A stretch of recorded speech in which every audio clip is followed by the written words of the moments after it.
Hi, everybody. Welcome to Two Guys Talk Cleveland Sports. We have Joey's back this week.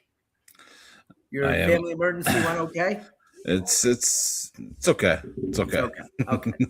So, this show is brought to you by CT Roofing and Power Wash, the official roofer of the Lake County Sentinel. They do roofs, siding, decks. They can give you an estimate on a new roof or siding. They work with insurance companies. You can call them today at 440-278-0506. And they can help you out. But, we're going to get right to it. The Cavs off season officially began with that other team winning the championship. I would like to say congratulations to former Cavs coach Mike Brown on winning an NBA championship as a head coach, because Mike Brown deserves it. Mike Brown is a lifer and he's a good coach. And so I hate to see who he won it with. But no problem with the players, but good Lord, the fan base is the worst. You're right. You're right. And that is true. It is the worst fan base in pro sports. But it's because they are just assholes. They are. But you know what? To the players, a guy like Jalen Brunson. Great to the players. Yeah, I became a Jalen Brunson fan during the playoffs. I mean, guy took a chance on himself. Went to New York and that's not too much taking a chance on yourself, and your dad's one of the assistant coaches. Right, but he knew what his value was. He knew that the Mavericks weren't valuing him the way that they didn't. That maybe the Knicks did, and some teams built through the draft, like the Spurs, like the Thunder. The Knicks built through acquiring players, and they acquired the right players. OG Anunoby, Karl Anthony Towns. I think in the NBA, most teams that win championships do most of their players are through the draft. Mm-hmm. And this is a rare instance where it wasn't. I mean, teams bring in a guy, usually to put him over the top. But, the Warriors built through the draft. The Spurs built through the draft. When they were winning all those titles. The Bulls built through the draft when they won all those titles. Right, but they brought a guy in here and there. Well, I mean, you brought Rodman in for the last three, but I mean for the first three, the first three pretty much was built by them. Right, but there weren't the type of acquisitions back then that there are today. No, there isn't. Guys move around a lot more now than they did then. Right, but I think the Knicks put together a good team. They got hot at the right time. Brunson, just how many games were they down by just a big numbers and ended up coming back? One of the things they were lucky about is they played teams that were tired. And that does get you a game early. I think that game where the Cavs blew the lead, had a lot to do with them being tired. Everybody wants to blame Kenny Atkinson for not taking timeouts. And I think he should have. When I was watching, I was thinking, is he going to take a timeout here?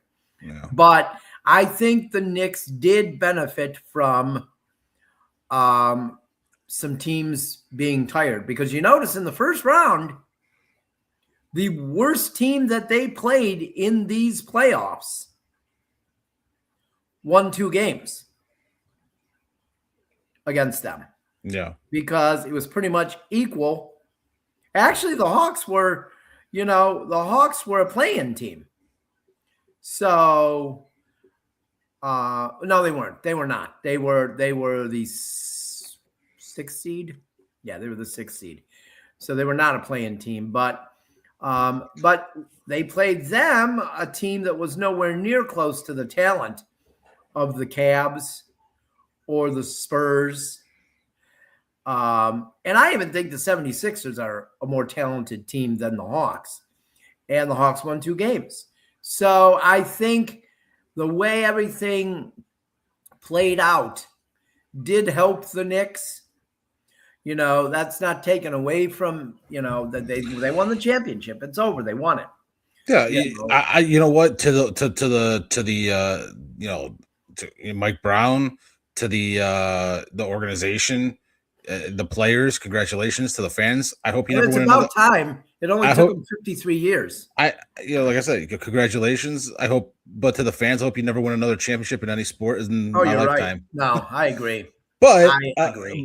you know, you know what, one player, if you're gonna give one player a special shout out, Landry Shamet off the That bench guy. was just absolutely dynamite for the Knicks. I So believe he's a free agent too. they got to try and re-sign him. No, they won't. Someone's going to offer him way more than he should get. You know, I mean, that's that the always NBA. happens. Well, It's the look at what's his name. Look at Ty Jerome. Ty yeah. Jerome didn't deserve the contract he got, and he's hurt again. But that's what happens in sports. A guy has a short period of success in pro sports, NFL, Major League Baseball, NBA. I don't know if it happens in hockey, I don't but know. it might. I like Ty though. Well, I like Ty too, but he's not. When the tough gets going, is he going to be there? He probably won't be. So, Well, yeah, you know, still a good guy though. one of my friends who's covered the team since Rocket Arena opened said to me before the playoffs started last year, when we were talking about Ty Jerome, just him and I, and he said to me, well, let's see what he does in the playoffs, Tim. I'm not sold. And there we go.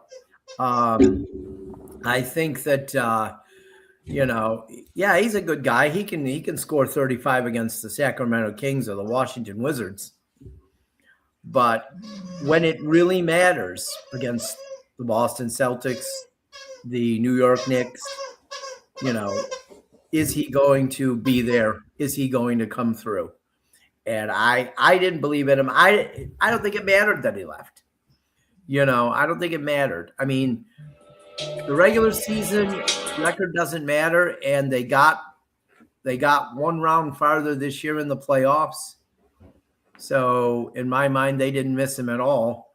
Not that he's not a great guy, but you know, I don't think they missed him that much. Yeah. I like Cedi Osman too. Cedi Osman. But you know, he didn't fit. And No. they wanted to upgrade.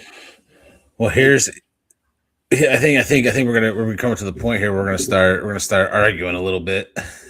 Swear, you got the draft coming up. The Cavs do have a first round pick in this draft. I think it's a 29th pick. Yeah. I've seen a lot of different college players slotted to the Cavs. Nothing that they, I think, really need. I mean, I still think that obviously, and they've needed it for a while. I think they need a true wing. There's a certain name out there that you are 100% certain. He's coming back. LeBron James is coming back. He's coming back. And I mean, you won't believe it until you see it, but he's coming back. Yes, I am. And I'll admit it if I'm wrong. I'm definitely an apostle in this situation. I need to see the proof. I feel like in Cleveland, if it was a Browns player who was coming back, everybody would be like, yeah, oh God, we want him back. Yeah, he's coming back for sure. Why wouldn't he want to come back? Let me ask you a question. But why wouldn't LeBron want to retire here? Before we even address what we're talking about, can you name me a Browns player that the Browns fan base would want back? I saw an article this morning that I just laughed my ass off at. Because you know who might be a free agent at the end of the year because they haven't come to an agreement on a new deal, and he said they will not negotiate once training camp ends. Who's that? Take a guess. Myles Garrett? Look at my shirt. I can't see it. It's under. Is it a Buck shirt? Yeah. Yeah. It's that whoever wrote that it's clickbait. I know. No one is. There's not one. But there were people commenting that they'd take him back. Well, sure. I'm sure there's people who are. I mean, it was a pretty divided. A lot of those people are the ones that hate Sanders. So, but yeah. So I just think he's coming back. LeBron has always been about his legacy. And I think his legacy will be a Hollywood movie. It may be a Hollywood movie anyway, but I think it's a perfect ending to a Hollywood script.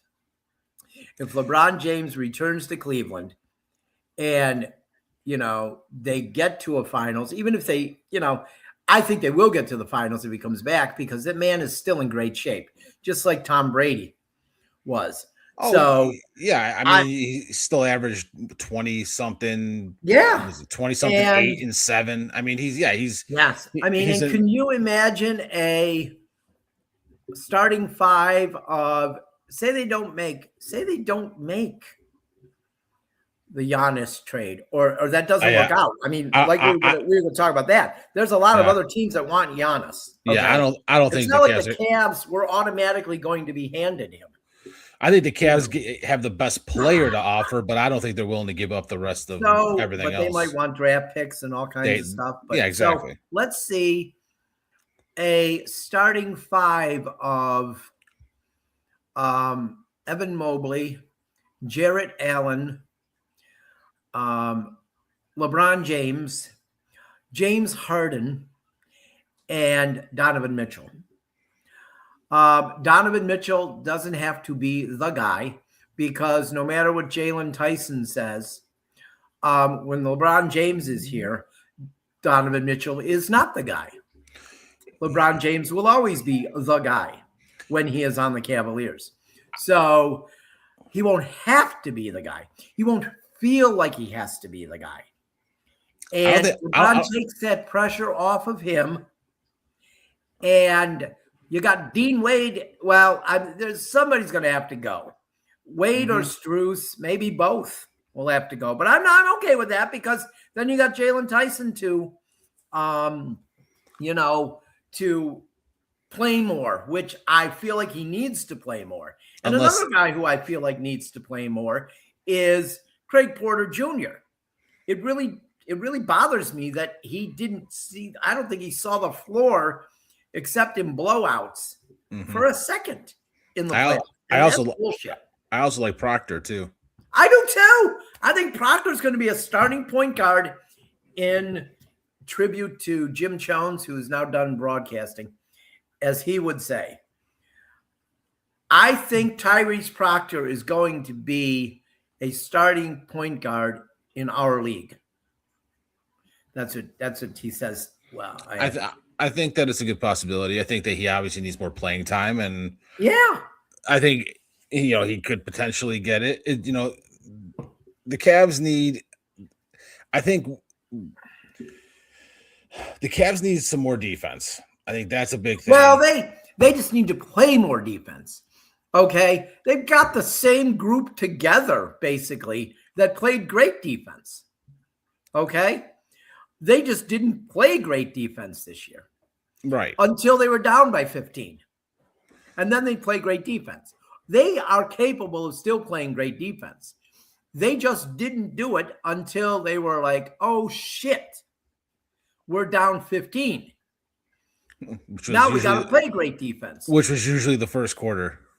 It was not usually the first quarter. In the playoffs, they were down quite a bit and then would come back. Didn't they? How many series did they win? Oh, and I'm saying that I thought that it was good for they won two. It was I'm saying it was good for players like Evan Mobley to be down that much and then having to come back because I don't think it was good for them. I think it's ridiculous that anyone would think it would be good that they were down. Like, how about playing with a lead like they did the year before during the regular season? Right. They were shit on defense the entire year. They were absolutely shit on defense. They played lazy a lot the entire year. Yeah, but the prior year they had pretty much the same guys. It was, but they were like you said, they were playing better. They were playing better defense. They weren't allowing these leagues to get out of control. But I just think they need to play better defense from the start. They need to focus on coming out stronger next year. Right. You know, they didn't come out strong.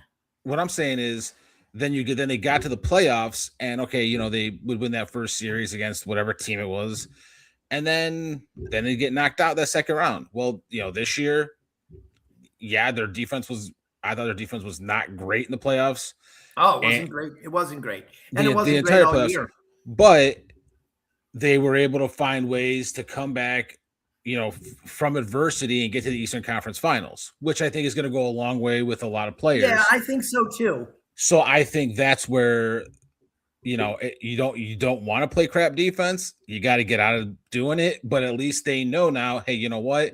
If we start off a game bad, we know that we can come back and win this game. And two quick things before we finish up with the Cavaliers. I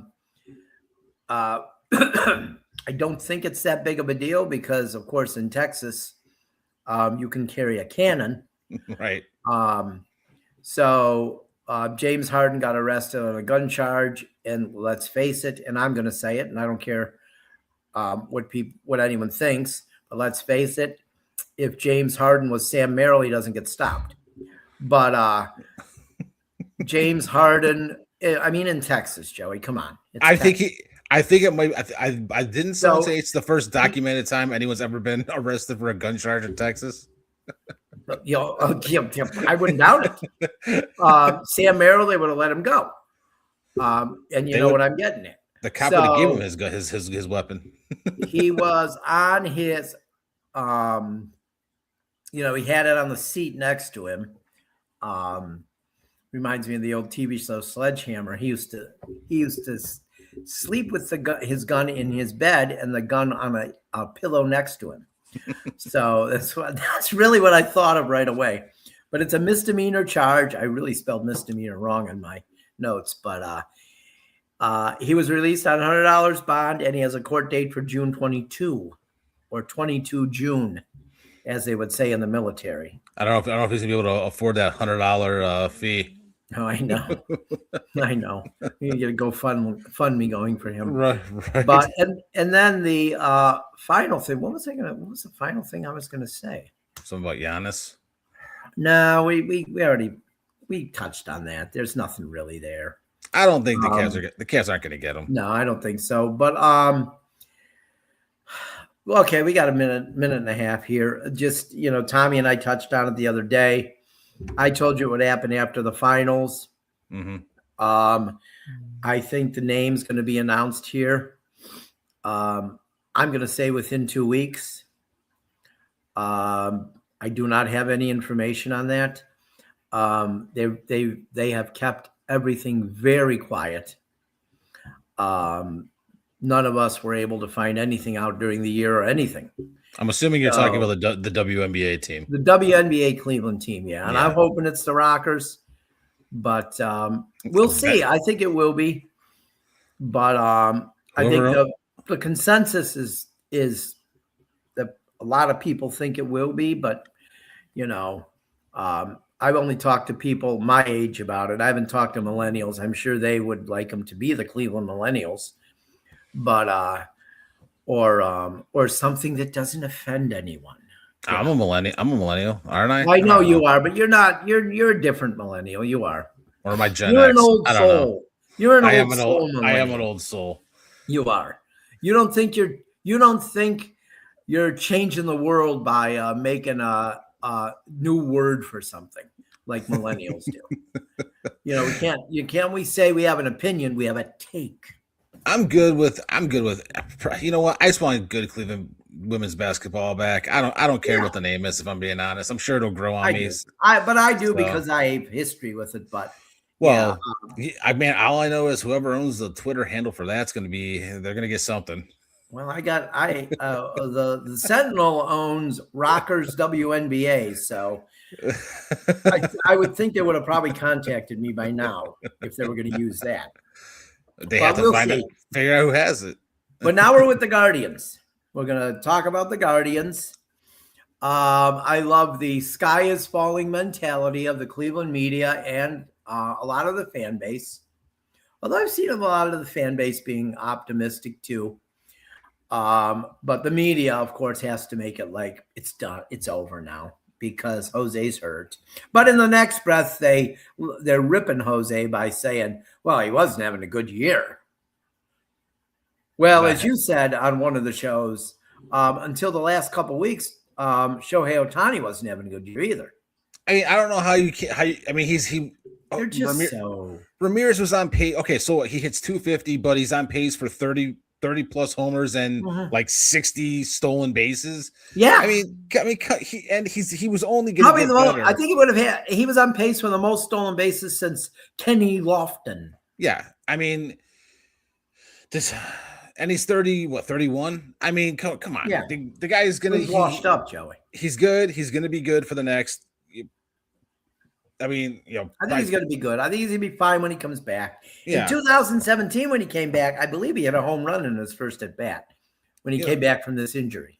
The other thing people don't even understand, and it's one of those things where it's like you ever hear the phrase like tell me you don't know something without telling me you don't know something. It's kind of that's how it is with people in baseball. Tell me you don't know anything about baseball without telling me. Well, when you're watching Jose Ramirez and you see him strike out, you just hear everyone go, "Oh my God, I can't believe what a terrible swing. He's washed." But then if you are actually watching, he himself knows what he just did. He has already analyzed what happened. It's just so figured out where he messed up, and then I guess it reminds me of when I was like 8, and I was watching maybe I was like 10, and I was watching an Indians game, and they had bases loaded in the 9th inning. They were down by 1 run, and there were 2 outs. And Andre Thornton was up. And I'm like, okay, they're winning this game. We stink, but they're winning this game because Andre Thornton's up. And Andre Thornton grounded out to the pitcher. And I was like, wait a minute, Andre Thornton can't ground out to the pitcher. Mm. But then I realized when I was like 10, my God, even the great players can ground out to the pitcher or can strike out. And the people these short sample idiots just amaze me. I don't think Jose Ramirez is washed up. There's no way he's washed up. No. He's in his prime. Well, yeah. And to finish my thought was, people see, he struck out. Oh God, he's so washed up. But if you finish watching the entire thing, he knows where he messed up. He beats himself up over it for a minute, and then the next time up, he rips a double down the line because he's a professional ball player and an upper echelon professional ball player. He's over on that iPad right after his at bat, looking, analyzing what he did. And he's ready for the next at bat. You're not going to tell me a guy who has received MVP votes for the past 5 years in a row is washed up. It might be more than 5. I know it's 5 for sure. Yeah. But that's the thing. Yeah. I mean, people just want to jump on it right away. They want to just be so negative. And in Cleveland with the Cleveland media, we know, Joey. We know. Whenever there's a negative for the Cavs or the Guardians, they are going to jump the hell on it immediately. Oh, yeah. Because they want to make their favorite team look good. So, but Jose's not washed up. Now, talking about criticizing them. Mm-hmm. Mm-hmm. Bring it up. Let's do it. I'm ready. Yeah. My body's ready. TikTok, get ready to ban us. I almost didn't.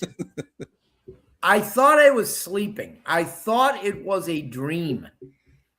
When I got the alert, You were the first person I thought of, too. That they DFA'd George Valera. Those motherfuckers. I was like, are you even kidding me? I don't know if you watch my Guardians Weekly, but one of the great things that did make me very happy all day on Sunday was the team getting absolutely throttled, blasted, ripped apart, destroyed on social media by their fan base, who pretty much were pissed off that they DFA'd George Valera. And then you get some apologists. We got one in the Guardians group that I have. And she's justifying it, of course. But she never answered when I questioned her and said, do you think Stuart Fairchild is better than George Valera? There was no comment. You know, they think they'll get him through waivers. I hope they don't. I hope they don't. I want him to go somewhere and kill the Cleveland Guardians every time they play. He plays them. As long as it's not a New York team. I know. That's what worries me. He's from the Bronx. I can see the Mets jumping on him like immediately. Well, the Mets, nah, he doesn't make enough. They'd have to sign him to a 6-year, $240 million contract when they picked him up, because they don't believe in having guys on their roster that don't make any money. They have to brag about how much they're, I'm very, very much in the same boat as you. When I saw it, I went, no way. There's no way. Yeah. And then it was like, but the first thought was, because me and you have talked about it so many times, Oscar Gonzalez, and then, the following year, John Kenzie. I'm coming to the conclusion here, Joey. They don't like Hispanic outfielders. Well, yeah. I mean, then you had John Kenzie Noel last year, and now you have George Valera. I think, isn't Jonathan Rodriguez still in AAA? No, he was, well, I don't know. He's been up and down with the Orioles. But yeah, but they got rid of these guys, all of them. Wait, you said Jonathan Rodriguez. Yeah. I thought, do you mean John Kenzie Noel? No. They got rid of Rodriguez last year too. I didn't know they got rid of him. I thought he was still on the. No, you knew that. Wow. Yeah, he's with the Orioles now. He's been up and down. John Kenzie Noel's with the Orioles. Yeah. In the minor leagues. Oscar Gonzalez, I'm not sure where he's at, but people will say, well, look, they didn't make it with anybody else. Yeah, you know why? Because they got ruined. Because they're mentally shot by Chris Antonetti. They are mentally shot by him. Chris Antonetti, who is obsessed with weak-hitting outfielders. Oh, don't worry. Don't worry. I'm afraid that if Chase DeLauter has to go on the IL, he's done too.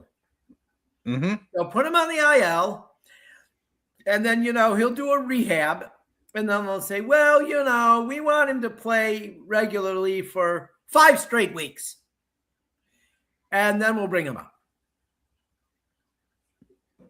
So, I'm not confident that this organization knows how to develop an outfielder. I don't think they can. Especially a power hitting outfielder. Yeah. Power hitting outfielder, yeah. And especially a guy that wasn't kind of polished in college. Okay? Because Stephen Kwan won a national championship. So he played at a high level in college. Right. Chase DeLauter played in college. Okay? Who's the last guy they developed out of high school? I have no idea. Someone mentioned it the other day. They drafted him 20 years ago out of high school, 2006. Well, it ended up being an outfielder. He was not an outfielder. He was a third baseman. First round. I have no idea. Lonnie Chisenhall. That's the last one, Joey. That's the last one. You mean Indians legend Lonnie Chisenhall? Yeah. I got nothing against Lonnie Chisenhall. He gave everything he had, But, they can't develop. They cannot develop outfielders. And they're proving it over and over again by giving up on guys. This analytics bullshit. And then you're gonna start hearing throughout the year, especially from people who think that they know about the organization. All you're gonna hear is Ralphie Velasquez and It's like that's what a couple people argued with me yesterday. They're not even outfielders. Khalil Watson. Watson. But you know what? I wouldn't mind Khalil Watson. Okay, I wouldn't mind seeing come up. But are they gonna give up on his ass too? 100%. They will. They will. I have zero faith in this team developing outfielders. Don't listen, Cleveland Guardians, please stop acting like, oh, we've got this guy. We've got this guy. We had this guy, SpongeBob, Oscar Gonzalez. Oh, fall in love with him, please. Okay. We got this guy, Big Christmas, John Kenzie Noel. Fall in love with him, fan base. We're going to act like we love him. And then we're going to shit on him and DFA him. 3 years in a row. And last year, when they brought up Valera in September, what a great story. Oh, they're telling us what a great story it is. I remember I think it was Andre Knott talked to Chris Antonetti. Oh, such a great story. He's persevered through injuries, and it's just a great story, But we're going to fucking DFA him next May or next June.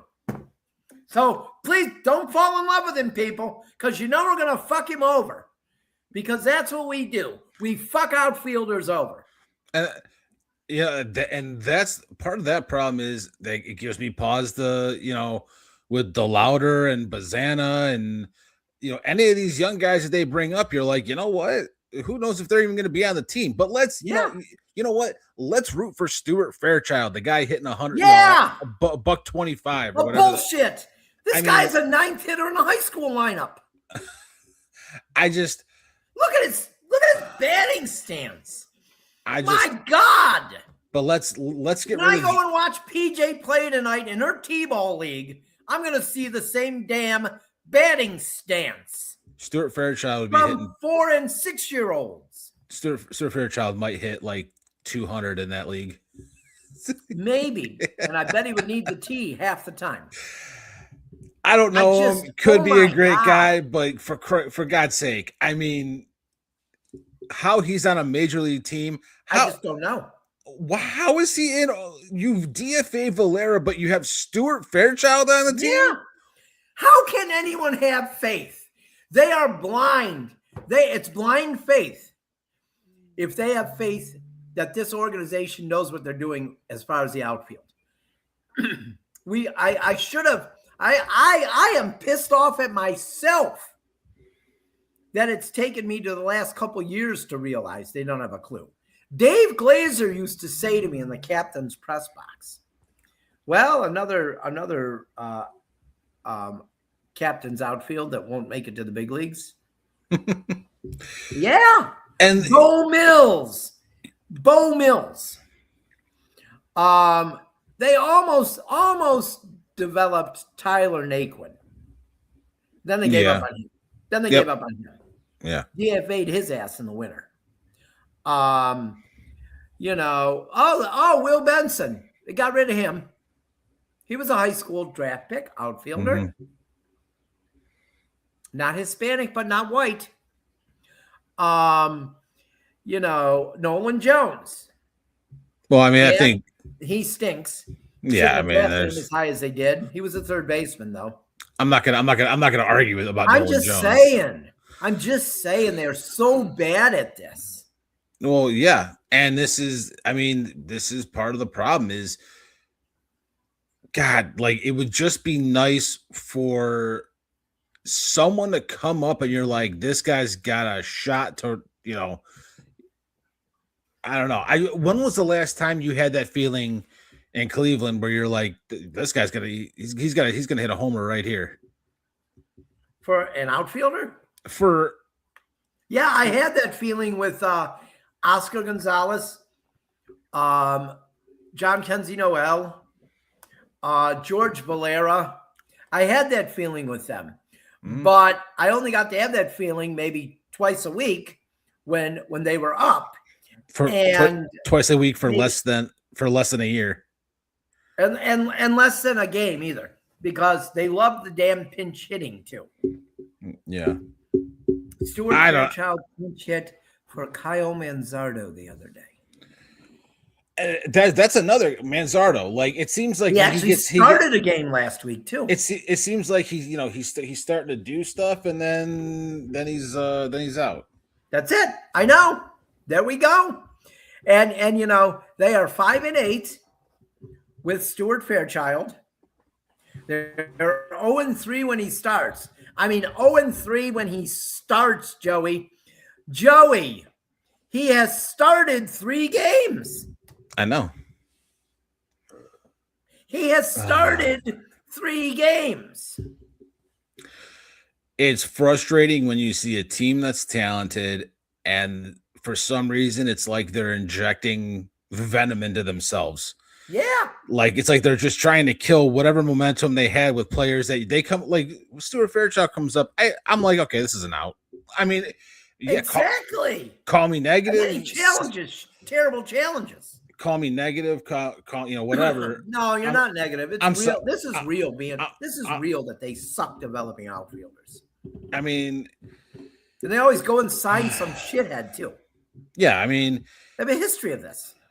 Remember when they signed David Murphy from the Rangers? Yes. It was god awful. Mm-hmm. God awful. Well, they love signing guys that were doing okay. They had okay careers, and then they're at the tail end of it. Yes. It's almost, you know what it reminds me of? Stuart Fairchild didn't even have an okay career. No, Stuart Fairchild is probably not going to play in MLB after the season, but he stinks. A lot of their signings remind me of you've seen the movie Moneyball, right? Yeah. Well, yeah. It reminds me of when the A's signed David Justice at the end of his career because they wanted to squeeze the last little bit of good baseball. Except I'd take that David Justice right now. Exactly. Yeah, I'm saying that it's worse than that. They're trying to squeak by with signing, what I don't, and maybe it's ticket sales. They're trying to, we got. Oh my God. They can't be ignorant enough to think signing Stuart Fairchild. No. I'm saying like when they're looking at, they need to sign someone. Oh, well, let's sign this washed up player who used to be somewhat good. They think that's going to help ticket sales? Well, sometimes it does. People are like, no way. I remember him from 10. Fairchild signing probably made people give up their season tickets. Not Stuart Fairchild. Who else then? I'm saying when they sign guys like David Murphy or no, not David Murphy. No way. People were pissed. I remember how pissed people were. But the last guy I can remember people being happy about that they signed a free agent. Maybe you can name another one, but I think it was Edwin Encarnacion. Might be around the same time, but I know people were happy with Mike Napoli. That was the same. That was 2015. Was that the same time? Okay. Well, no, they signed Encarnacion for the 2017 season. Okay. I still say if Edwin Encarnacion hadn't got hurt, and I think it was game 2 of that series against the Yankees, they would have won that series. They lost their power in the middle.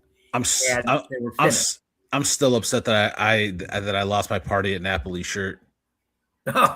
Best saying ever. Party at Yeah, that was Napoli's. a good one. Yeah. But I mean, I with Stuart Fairchild, I get the same feeling I used to get when Michael Martinez, when Oh yeah, no, yeah. Terry Francona would pinch hit Michael Martinez. Mm-hmm. Michael Martinez struck out to end the World Series. Mm-hmm. Michael Martinez. I could see that happening here with Stuart Fairchild. Well, and just to kind of reiterate what I was trying to get at, you're going to have these guys. We gotta go. We gotta finish this up real quick. We're at 40. We gotta get to the Browns. I don't want them to bring up these AAA guys, Cooper Ingle or Ralphie Velasquez or Khalil Watson, because inevitably I don't want them to have to bring them up out of a necessity when they still maybe need a little bit more time in AAA, and then they ruin that player, because now I have zero faith after Well, they're going to ruin them. Don't worry. They're going to ruin them. They're real good at it. Yep. So we're going to move on to a team that's ruined a lot of players through the years. I think the Guardians are watching them. I think the Guardians are looking at the script from like 99 to, I'm going to say, to 2025, because I think they might have taken I think they're on a good path, the Browns. So, and like I told Tommy the other day, it's scaring me. I'm going to take a lot of flack when they get good, but I feel like the Guardians. Why? Well, because I ripped them, but they deserve to be ripped, right? 30 years. And what have I done? What have I done since they've started making these good moves? You have praised them more than most. I have. I'm just saying I don't like Todd Monken though. I don't know why. I just don't like him. I like him. I'm not gonna. I think he's a big shit talker. He is 100%. I don't mind. I don't. You know what? I'd rather have a shit talker as a head coach than someone who. Oh my God, my phone is just. I'd rather have a shit talker as a head coach than someone who either doesn't talk much or doesn't seem sure about himself or just gives the company line. The same line every week. Yeah. Yeah, I have to say, watching Kevin Stefanski's press conferences sometimes were hard for even me. It was deja vu. I'm like, what is this guy every saying? week? They said this last week. Right. I need to coach better. We need to play better. As an organization, we need to prepare better. Well, then why aren't you doing it? Why are you saying this again? You said it last week and the week before and 5 weeks before that. So that kind of crap. Yeah, I hate the company line guys. I hate the guys the cliches. I can't stand it. And the other one I hate, something about Monken I don't like. I don't know. I also hate the coaches who think that unless, especially when they're not proven to be good head coaches, they give you answers like they are the smartest person. Oh yeah, of all time. Oh yeah. Well, that's Jake Bickerstaff too. Yeah, I hate that too. So I'd rather have have someone like Monken over a lot of it's his first head coaching job in the NFL. You want to shit talk? Great. I just wonder why it took so long. That's my thing. He was Tampa Bay's offensive coordinator for 1 year, and they got rid of him. So that kind of makes me wonder too. Although you can't judge everything by them. 1 year with them, right? I mean, it's tough because he won two national titles. Places. It seems like other NFL people like him though and respect him, but I don't know. He just comes off. He comes off kind of as an asshole to me. I don't know. Yeah. I thought of a question this morning. I texted Tommy with it. I can't look at it because it's on my phone and I'm using the phone for the TikTok. But I came up with a question. If I do cover the Browns-Buccaneers game in Tampa, I will ask a question of one Baker Mayfield. And I'm not sure other Cleveland media people will like it, but I will ask it. And I just want to see what he'll say. Who is the worst person in Cleveland media? Well, he'll know who. Yeah, I'm not. Yeah, we don't have to mention names, but we know he'll know who I mean. Yeah, he would probably laugh at that if I'm being honest. I'd laugh at it, and then it'd be interesting to hear what he says. I hope I get a chance. I hope I go. I hope I can cover this game. I'm gonna have to probably call the Buccaneers myself. Normally, you can just apply for the game, but I'm sure because usually what happens is, and this is what Cavs media relations told me is to go to the Pistons thing. What happens is with that is I asked one of the Cavs people about it, and they gave the Pistons my name. Mm-hmm. But what they told me was normally is if somebody's coming here from Philadelphia, they want to cover a Cavs game, and they email the Cavs. The Cavs will email or will check with the Sixers to see if they're legitimate. Right. So that's what I'm saying. I'll have to probably call Tampa Bay myself and explain things to them that the Browns don't like to be criticized. Actually, you probably have. But I never got it's not that I can't. No one ever said you can't do Browns games. I just got tired of only getting approved for 4 of 8. And I was just like, okay, we're just not gonna do this anymore. So they never said, Tim, you can't cover our games. I know if they had a chance to credential the guy fishing down on the pier instead of me, they probably would have. But but I'm hoping I can cover that game. I think that I could bring a different perspective to Cleveland people. I think you have a better chance of calling them and explaining the situation as opposed to just putting it in. They'd be like, "Oh yeah, for sure, come on down." Yeah. Yeah. I mean, I got approved for. Did I ever tell you a story about the credential when the Browns were playing the St. Louis Rams?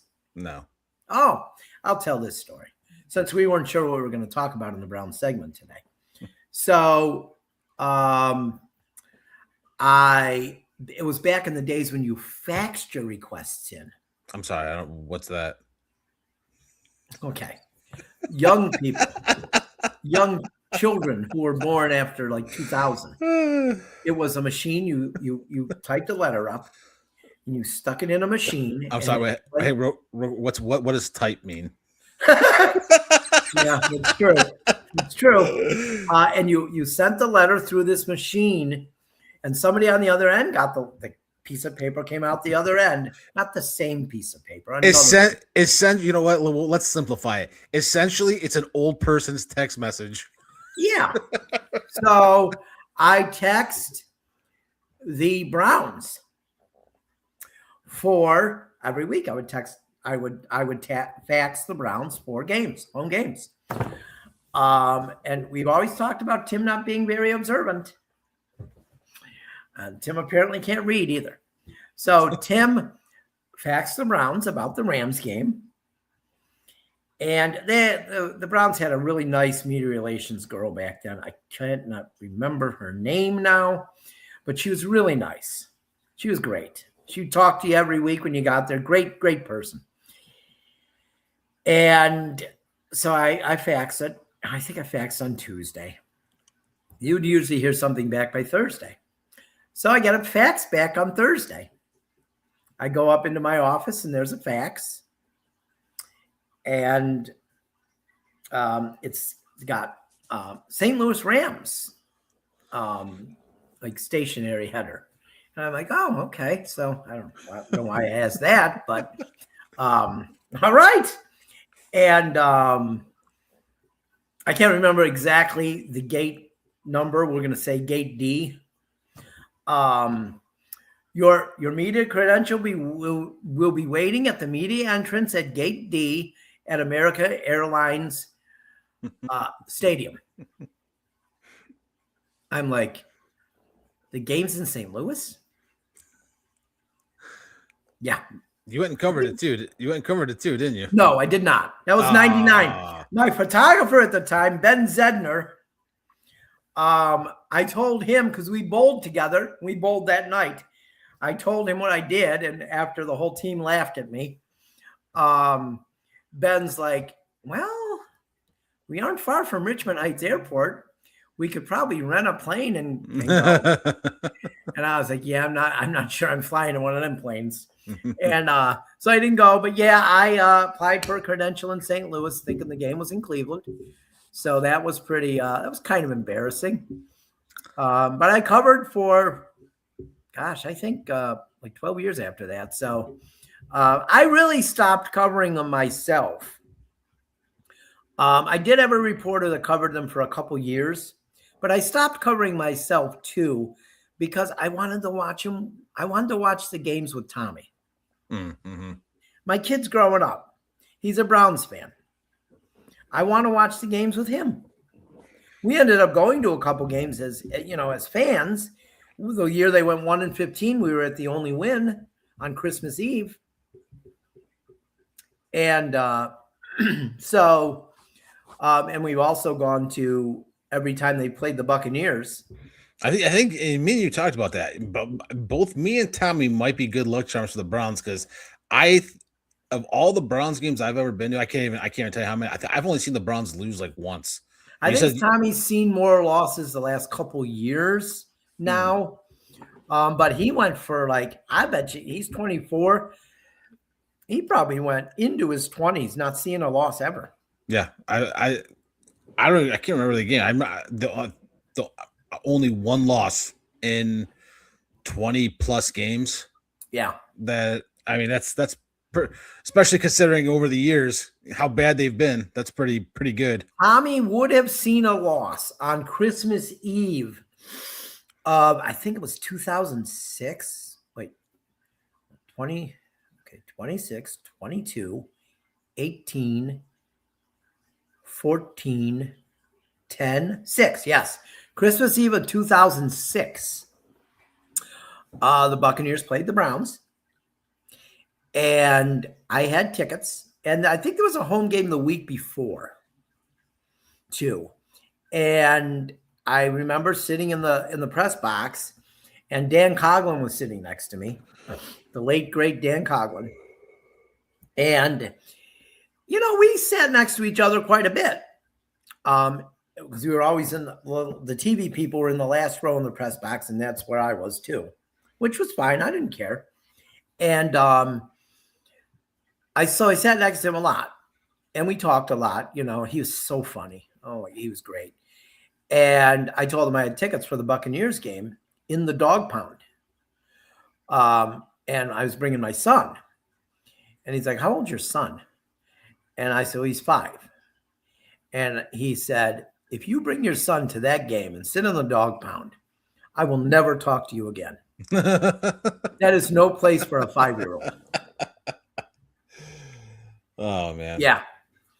And so I did not bring Tommy. I covered the game. And when I got home from covering the game, Tommy would have seen a loss because the Buccaneers beat them. Both teams were terrible. They were both on their 4th quarterback. And Mike Allstott was hurt. It was bad. Yeah, it was a terrible game. And Ben took pictures. Ben that I just mentioned took pictures. And all the pictures are of guys who is this guy? Yeah. Yep. So, but I got home. Browns won, or the Buccaneers won. And I got home, and we were going to my sister's house for Christmas Eve. And Tommy refused to talk to me the entire way because the Buccaneers beat the Browns. Good for Tommy. He was not happy. Yeah. So, but then that night, since we're trying to kill time here with Brown stuff, since there's nothing really. Well, I could talk about the I got one more thing. Last week. That same night, we get to my sister's house. and she had taken Tommy to see Santa Claus a couple weeks earlier. Mm-hmm. And Tommy asked for a Cleveland Browns helmet and uniform. Mm. So I didn't know that Tommy asked Santa Claus for that, but then he asked Santa Claus for something else. And so Tommy opens his box, and my sister gives me my box too. Tommy opens his box. It's a Browns uniform and a helmet. And he's so happy. Mm-hmm. And he's like, he says to my sister, did Santa bring my dad what I asked him for too? And my sister says, open your gift, Tim. So I open my gift, and it gets me. It might have been the greatest Christmas gift I ever had. I opened my box, and it's a Doug Williams game-worn helmet. Oh, that's cool. And I'm like, oh my God. And Tommy is so happy that I got a Buccaneers helmet too. And it sits on my, I think you've seen it, Joey, right? Mm-hmm. It sits on my, in my dining room to this day, right under the newspaper when they won the Super Bowl and the pennant when they won the second one. But, that's why I stopped covering the Browns, because I wanted to watch games with Tommy. Right. I did. Makes I mean, sense. I was missing a lot of things covering sports, and I just wanted to watch it with him. And, I would act like I didn't hate the Browns. I would say, oh, when they fumbled, Well, you don't want to. You don't want to. You want to show your 5-year-old. Yeah, I mean, I wanted him, I wanted him to make up his mind who he liked. Well, it's like my daughter. Like, I didn't care if she was 5 or a baby or right now. Like, they make a bad play, I'm like, you sons of bitches, hold on to the ball. As she does like the Browns, but it's not her favorite team. It's just it's just the way it is. But yeah, I think Tommy kind of likes the Buccaneers too. Not when probably they play the Browns, obviously. Right. Yeah, but I think he kind of roots for them. Although I might be so annoying with them that he may root against them just because. Yeah, Dad, you're annoying with the Buccaneers because they're good and I hate that. So I don't know though. Well, Tommy doesn't have that mean streak in him like I do. Well, we are hoping that the Browns I am hoping that the Browns are going to be good this year. That with the OTAs last week, young receivers are looking really good. I got alerts for the Buccaneers OTAs too and didn't read any of them. I'm like, fucking practice. It's practice for June. But you at least want to see what I know it matters to them. I think that it matters that you have players that at least in practice can hang with as rookies. And Denzel Browns Boston have always been good in pads and shorts. Denzel Boston, Casey Concepcion, a second-year player, Isaiah Bond. All we're looking. I heard the tight ends hurt though. Fannin. He was held out of like the last 3 practices, I guess. Yeah, he'll be fine come we hope opening day, but we hope. Or you guys hope. Judkins is still. I actually hope too, because I think I have him on a fantasy team. Judkins, looks good, but yeah, he's still recovering too. But is your dog playing with a toy? He's playing with a toy. Yeah, he's great. Whenever I'm doing anything, he just wants attention. But so we got like 30 seconds here. Yeah, I mean, still no quarterback. Which well, they probably have an idea who. And we don't need to know. We don't need to know. Exactly. I'm sure they do, and doesn't matter to us. And even if we are doing nothing, no matter who it is, and they're smart keeping it secret because there won't be as much controversy. Exactly. Yep, yeah, I agree. So, but we filled an hour, Joey, again. We did. I wasn't sure, but we did it. And but we will be back next week. I would think probably at 3:00 next Tuesday also. with both our baseball, it's tough. So I'm Tim Shirer. Until next week, he's Joey Schneider. All right, we'll see you next week.